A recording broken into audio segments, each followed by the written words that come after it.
कहते हैं जब कर्तव्य और प्रेम अलग राह पकड़ लें तो केवल मनुष्य ही नहीं, देवता भी विचलित हो जाते हैं। यह कथा है महाभारत युद्ध के बाद की। कुरुक्षेत्र की भूमि पर विजय का शंख तो बज चुका था, पर पांडवों के मन में जीत का कोई उत्साह नहीं था।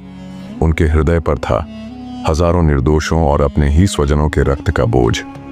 अर्जुन, भीम, युधिष्ठिर, नकुल, सहदेव, सबके मन में एक ही प्रश्न गूंज रहा था, हमने अपने ही भाइयों को मारा, इस पाप से मुक्ति कैसे मिले? ऋषियों ने उत्तर दिया, केवल महादेव ही तुम्हें क्षमा दे सकते हैं।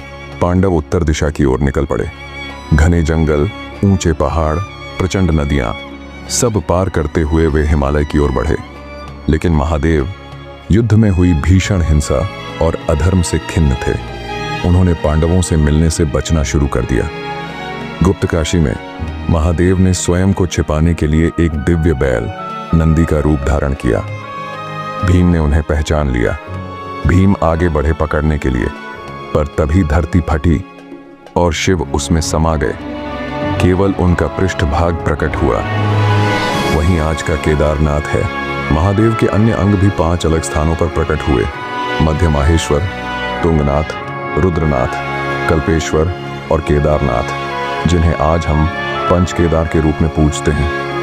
पांडव केदारनाथ में नतमस्तक हुए। उनकी आंखों में सच्चा पश्चाताप था। महादेव ने कहा, पाप और पुण्य दोनों ही आत्मा को आकार देते हैं, परंतु सच्चा पश्चाताप ही सबसे बड़ा प्रायश्चित है। पांडवों को मोक्ष का आशीर्वाद मिला और केदारनाथ सदा सर्वदा के लिए ज्योतिर्लिंग के रूप में पूजनीय हो गया। आज भी बर्फ से ढकी चोटियों के बीच, घंटियों की गूंज और हवा की सरसराहट में महादेव का वही आशीर्वाद सुनाई देता है।